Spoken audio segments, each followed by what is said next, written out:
días a todos.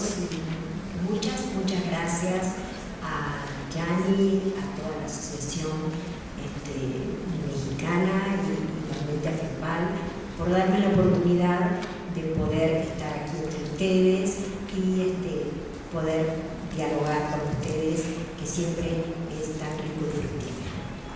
Bueno, voy a comenzar este trabajo. Lo que está en pantalla es la pintura de Edvard Munch, que se llama El Grito. Edvard Munch es una de las pinturas, evidentemente no se logra la riqueza de la pintura, es una de las pinturas que se suponen más valiosas, no solamente del artista, sino una de las más valiosas increíblemente en el mundo. Edvard Munch nació el 12 de diciembre de 1863 en Noruega. Tuvo una infancia muy difícil, ya que su madre y hermana murieron de tuberculosis cuando él era muy joven. Estos eventos, sumados a que su padre era dominado por obsesiones religiosas, lo llevaron a desarrollar una personalidad sumamente conflictiva y desequilibrada, que él mismo consideraba la base de su teoría. Dice textual: mi padre era temporalmente nervioso y obsesivamente religioso. De él heredé la semilla de la locura. Los ángeles del temor, pena y muerte estuvieron a mi lado desde que nací. El opresivo ambiente religioso, unido a la pobreza física del lugar, así como sus vívidas historias de fantasmas, ayudaron a inspirarle visiones macabras y pesadillas, haciendo que sintiera a la muerte constantemente avanzar sobre él. En 1893 pinta en París El Grito, es el nombre de la pintura. Escribe en su diario: caminaba yo con dos amigos por la carretera. Entonces se puso el sol. De repente el cielo se volvió rojo como la sangre. Me detuve y me apoyé en la valla, inexplicablemente cansado. Lenguas de fuego y sangre se extendían sobre el fiordo negro a su lado. Mis amigos siguieron caminando, mientras yo me quedaba atrás. Temblando de miedo, sentí el grito enorme, infinito de la naturaleza. Más tarde, él describe la angustia personal detrás de la pintura. Por muchos años yo estuve casi loco. Fui llevado al límite. La naturaleza estaba gritando en mi sangre. Después de eso, perdí la esperanza aún de ser capaz de amar nuevamente. El gesto que aparece en la pintura nos sigue representando el desvalimiento originario del ser humano ante un mundo que no puede responder a sus deseos o a sus necesidades. Aparece un paisaje de las afueras de Oslo, de gran belleza, pero que el autor convierte, el artista convierte en un lugar siniestro. En primer plano aparece una figura de hombre o mujer, no se sabe, que grita hacia quien lo está mirando, apoyado en una puerta que no tiene fin. Grito que no sale de su garganta. Y un camino que puede recorrer el mundo. Interpela al espectador al mostrar su dramática soledad. El cielo rojo refuerza la angustia por la soledad de este hombre y mujer. Habla de un dolor que no podemos reconocer, que tampoco quiere escuchar, porque no quiere escuchar su propio grito, su propio dolor. El dolor pertenece a nuestra intimidad, aunque su percepción implica un entramado de factores sociales y culturales. El síntoma lo produce un sujeto que sufre. No hay dolor sin sufrimiento, pero tampoco hay dolor sin grito, aunque no se lo quiera escuchar, aunque se exprese como aquí en forma de silencio. Es el sufrimiento el que le da la significación afectiva. tenemos la otra foto, por favor. Antonin Artaud. Esto podríamos pasarlo de la palabra grito. Antonin Artaud nace en Marsella. Es hijo de un armador francés y de una mujer de herencia levantina. A los 4 años de edad sufre un grave ataque de meningitis que le dejó importantes secuelas. El dolor físico y cierta sensación de paranoia que no lo dejarían nunca lo obligarían a pasar largas estancias en sanatorios mentales. Artaud denuncia la brutalidad de una sociedad deshumanizada, la coerción sobre el hombre, ya sea por la idea de Dios en el sentido más abstracto del término, como fuente de opresión, o por el ansia de poder que hace que unos hombres impongan su voluntad sobre los otros, o por las ideologías que dogmatizan y acaban por esclavizar.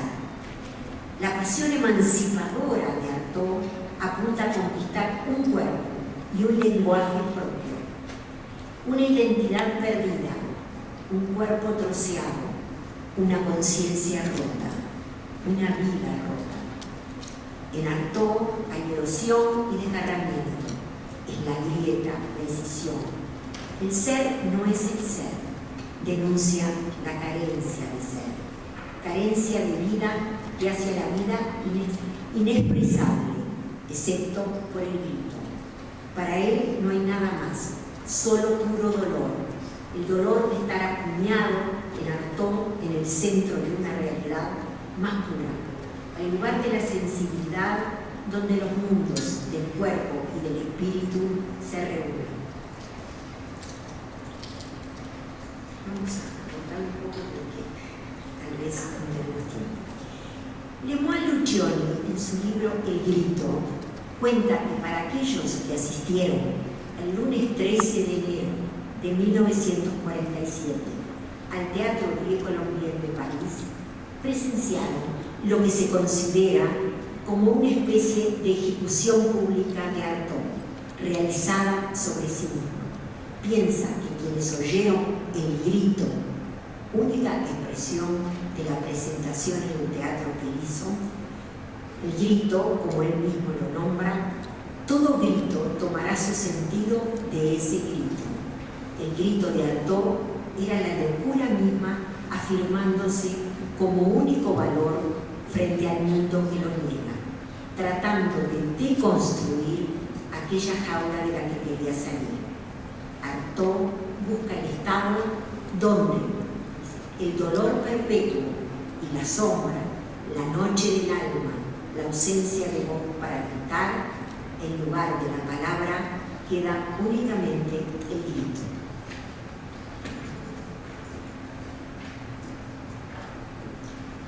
Veamos un poco este entretejido entre grito y dolor. Muchas veces el sentimiento de soledad muestra un sujeto desamparado, que se refugia en sus fantasías omnipotentes, dominado por una negatividad primaria, experiencia arcaica, que para muchos vinculaba al trauma del nacimiento, al desvanecimiento original. ¿Qué pasa con el dolor psíquico? Para el psicoanálisis, el sentido nace del cuerpo real y fantasiado del bebé, en interacción con el cuerpo privilegiado de la madre. No hay comunicación significativa sino por el grito, audible o no, que las vehiculiza, por las zonas erógenas, dolorosas, de donde proviene y a las cuales apunta. Preguntarse por el dolor psíquico es poder reflexionar sobre la especificidad del dolor, poder plantear interrogantes.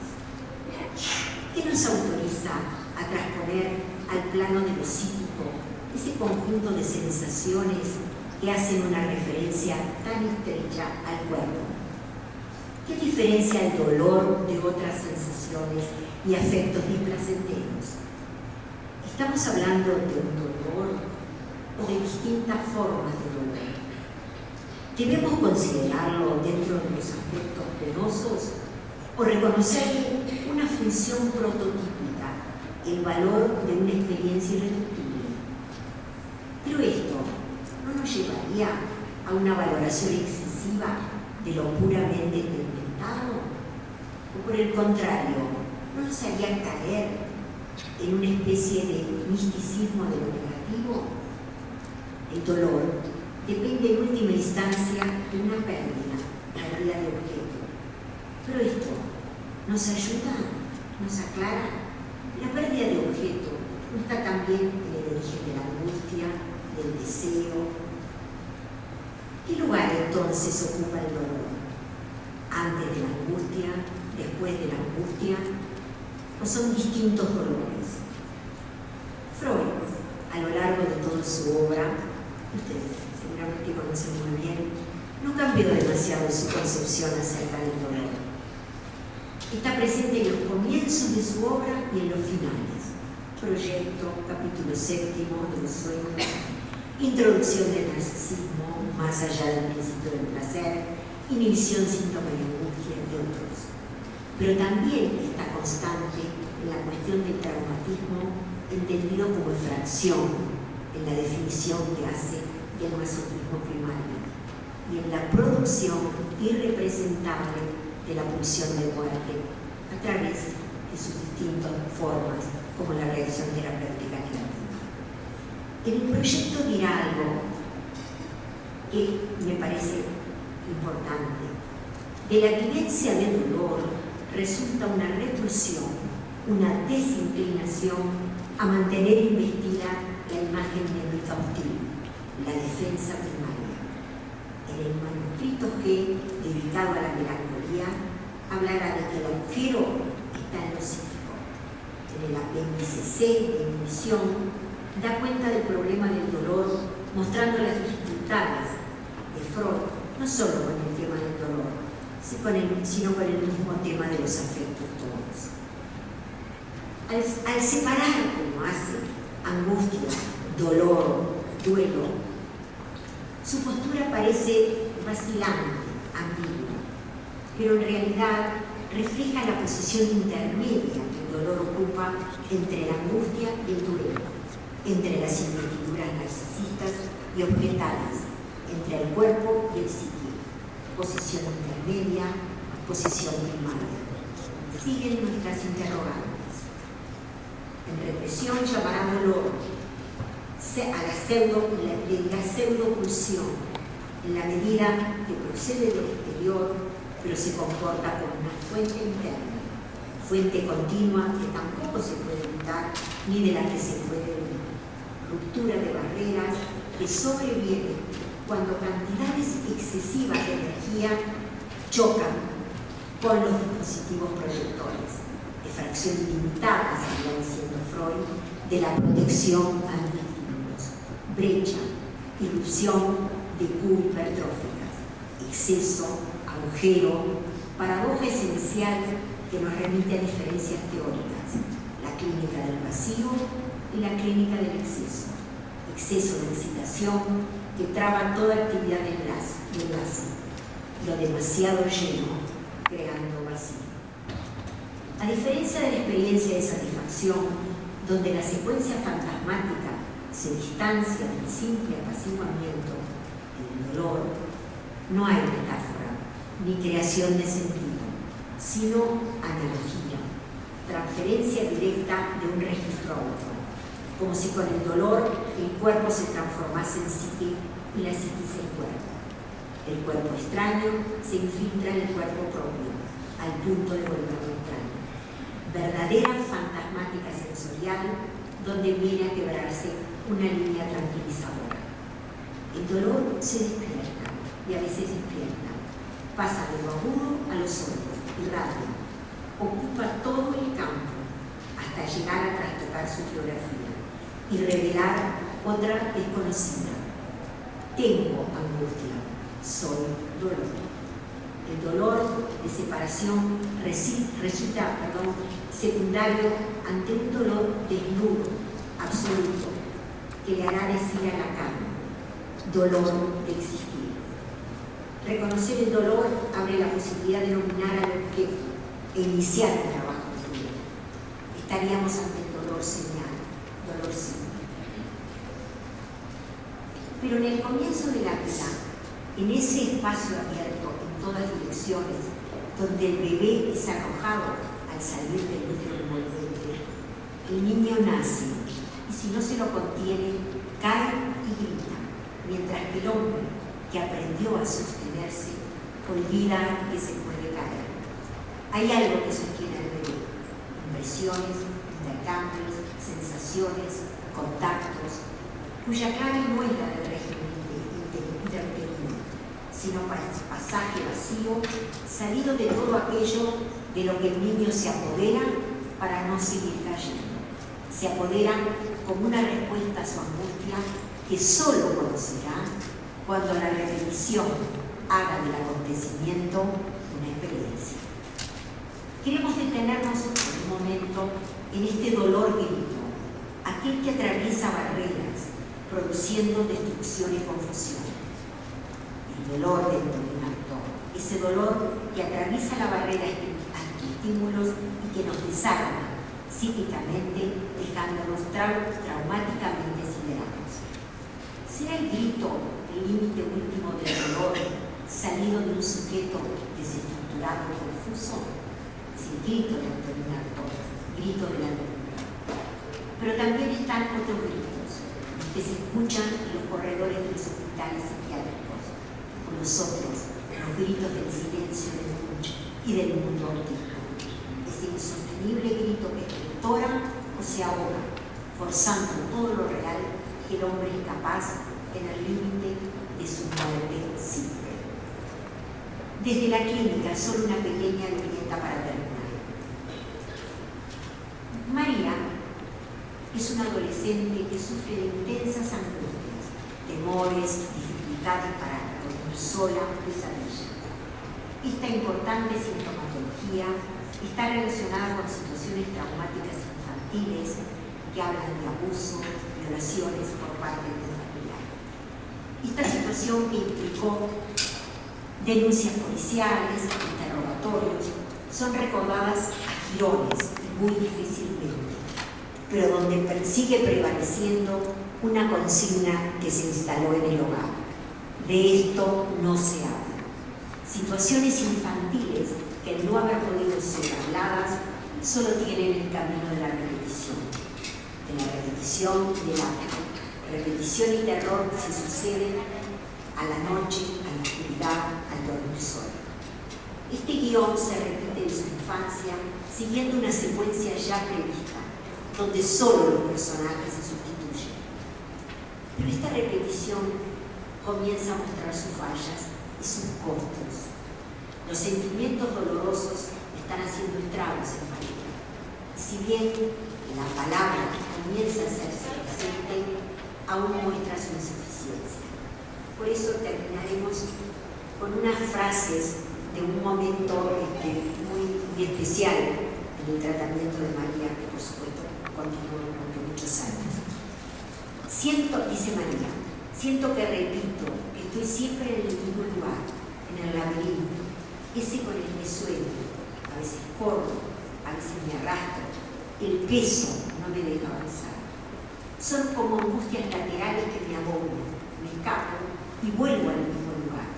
Me veo de chica con mi hermana, cuando íbamos a la escuela, y ya no puedo pensar. Ahí aparece el dolor, lo siento, me duele, está ahí, pero no lo puedo ver. Es como si angustiarme en algún lugar me sirve. No lloro por mi separación. La hermana se va a vivir con su pareja.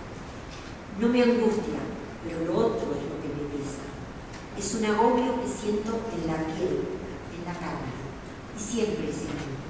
A veces me calmo, lo lleno de imágenes, pero todavía está. Me disperso, no puedo seguir. Llora silenciosamente sin poder parar. Como vemos que el dolor habla de ruptura, de lo súbito, del orden de lo siniestro, de lo luminoso, y más allá, donde el psiquismo puede desmoronarse, fantasiarse. La angustia tan entretejida con el dolor parece ser una forma de evitar su retorno. una defensa contra ese exceso agujero que como otra roca traba toda posibilidad de nacer. Terminaremos con la palabra de Nacio en su libro El dolor de amar. Dice Nacio: es como si el yo angustiado ya hubiese experimentado el antiguo dolor y temiera su retorno. La angustia es el presentimiento de que sobrevendrá el dolor.